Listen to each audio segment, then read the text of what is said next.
Chicago, the city where bullets fly faster than dreams. In these blocks, names don't just hold weight, they hold blood. And when you hear 007 Nate, out south, or up top in the Chi, you ain't just talking about a hitter.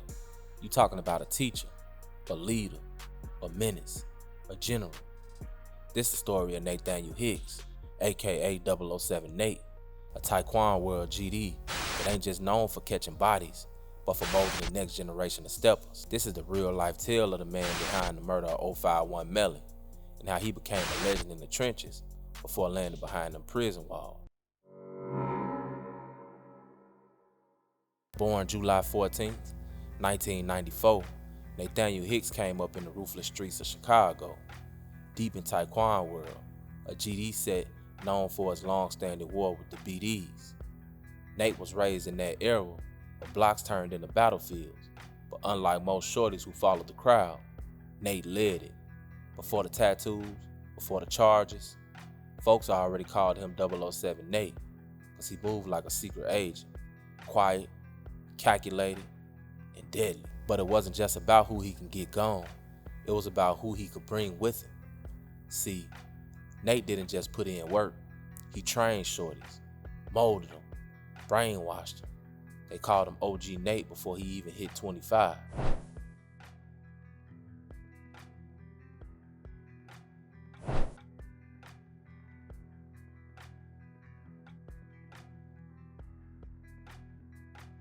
It was also said that 007 Nate actually did a shooting that Mikey went down for and did 13 years.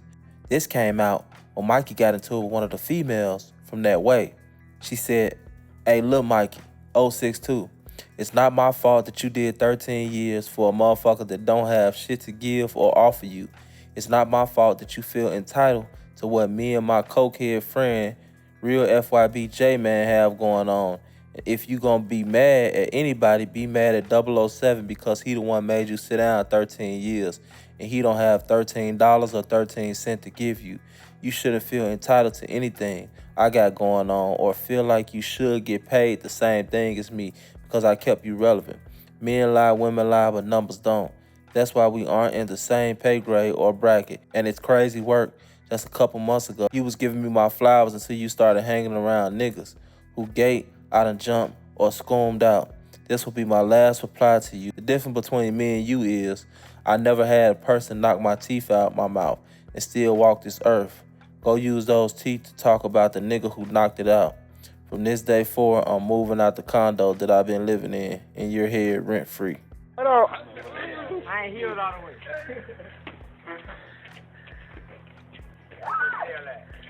Yo. Ooh. Then I get caught out of the no. Cutting this so slow here. Yo. Damn, move on. That going right to that counter. You can't see him.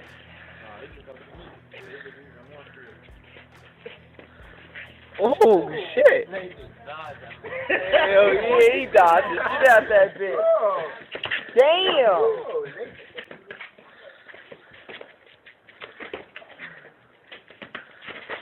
Oh, shit. Oh, God. Maybe 3 feet. You gotta get in some, bro. Oh, he's going to get it. Oh, damn. He's moving fast as hell, G. Oh, yeah, he out for real.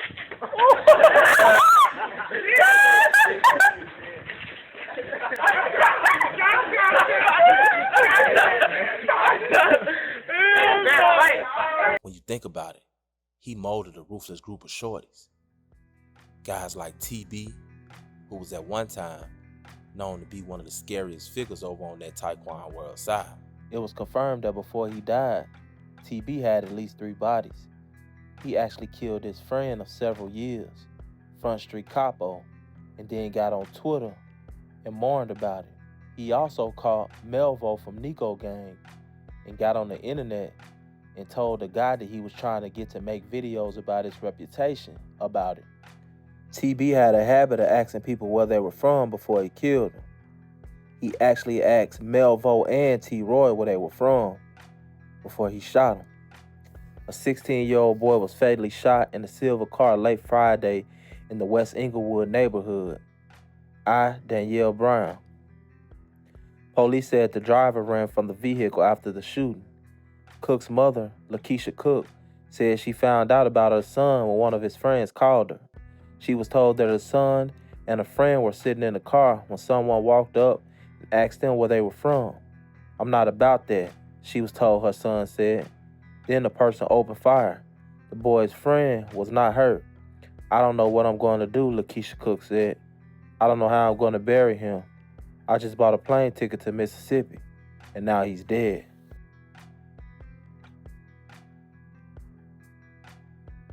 Of course, everyone knows that he killed T-Roy broad daylight in a grocery store. Sadly, he would suffer the same fate as his victims when HK and McAdoo caught him in Paxtown. Critical condition. Fires rolling.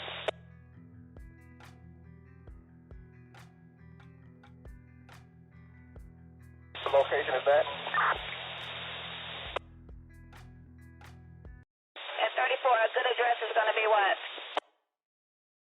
45 on the front porch, a couple to the head, one to the neck, arm, head, and more than likely that's where he was when he was shot. Be advised, victim on the porch is extremely critical. Poppy, who was TB's best friend, he also brought up guys like D-Money and Lil Tay. Tyquan World, named after Tyquan Tyler, was born out of tragedy and vengeance. Linked heavy with sets like STL/EBT and Gyro City. At one time, they were basically considered all the same. They went head on with 051 Young Money, O Block, Front Street, 600. But recently, the war's gotten a lot bloodier with 051 Young Money. This wasn't rap beef. This was genocide in neighborhoods. And in the battlefield, 007 Nate was a field general. Folks say he was behind the strategy of many retaliations, whether it was plotting get-backs, teaching shorties how to move, or stashing blicks.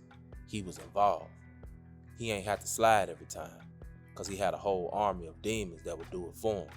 And then came the infamous night.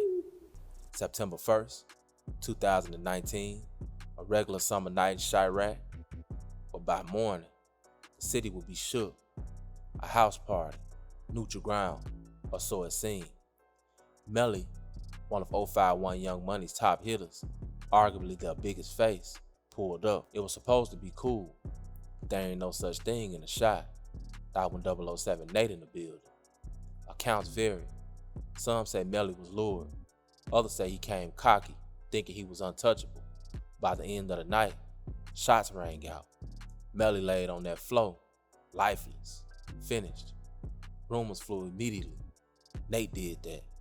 007 caught him slipping. Tyquan World got their get back. Here's Lil D Goof Ass. Which Lil D? From the 600. 600. They still exist? I thought they ass was extinct on 2nd grade. That's why I'm talking about all this. This 600 shit. They ass. Man, look. In 2022, while conducting an investigation of the homicide of Yarmel Williams, the offender, Nathaniel Hicks, was not writ from the Department of Correction and rearrested for first-degree murder for the murder of Yarmel Williams. Nathaniel Hicks is currently an inmate at Western Illinois Correctional Center under inmate blank for aggravated discharge of a firearm and possession of a firearm with defaced serial numbers. It is the contention of the reporting detective that this investigation had proven to the satisfaction of Chicago Police Department that Nathaniel Hicks was the individual responsible for shooting and killing Yarmel Williams on the 1st of September 2019 as they attended a party at 6107. Hicks was identified by witnesses. Additionally, Hicks was identified from blank as the person entering the premise with the handgun prior to the homicide and the person fleeing the location after the homicide. Hicks was arrested on 03 September 2019 in possession of the handgun that was used to kill Yarmel Williams. The facts were presented to the Cook County State's Attorney's Office, who found them credible. The Cook County State's Attorney's Office refusal to prosecute was determined that they could not meet the burden of proof beyond a reasonable doubt in a trial setting without witness cooperation and no inculpatory statement by Nathaniel Hicks. Reporting detective requests that this investigation be reclassified as exceptionally clear or closed. But in the streets, his name was all over it. And in the days after Melly's death, 007's rep hit legendary levels. To his enemies, Nate was the devil. To his block, he was a hero. You decide what that means. Social media lit up. 007 Nate turned shorties into steppers. He the reason the drill scene even exists like this. A lot of them would say free the general. But it wasn't just talk. Folks really credited him for changing the mentality. Youngins stopped just claiming blocks. They started catching real charges. And Nate, he wasn't hiding from it. He stood on it.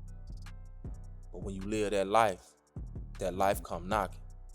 And it came loud. Fast forward 2023, cops respond to a shot spotter alert. Multiple arrests, firearms recovered. And in that group mugshot, clear as day, Nathaniel Hicks. Even with bodies behind him and the past that screamed warlord, Nate was still out there, risking it all. He got caught with the steel, back in custody, Pontiac Correctional Center, medium security. But that name still rings bells. And I think that what we can learn from the story of 007 Nate is this. 007 Nate's name still echoed through Chiraq. His teaching still alive on the block. His students still breathing the drill code he laid down. But what do you do when the one who taught you to kill is now sitting behind bars? He left behind a blueprint. Some say a curse. Same shorties he trained. Some locked up, but most dead. Others still outside, carrying out that war he helped start.